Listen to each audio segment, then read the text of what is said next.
అడిగే వేసిందంటే వేట సింగం తిరిగి వెళ్ళిపోయిందని కాదులే అర్థం.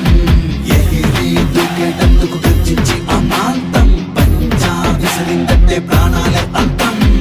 ఎప్పుడంగా లేకున్నా కిందకే లాగేస్తున్నా ఎట్టుగట్టు ఎక్కినోడే పుష్పరాజు. ఇంటి పేరు లేకున్నా ఒంటి పేరులో ఉన్న తోటి పెరిగినోడే పుష్పరాజు.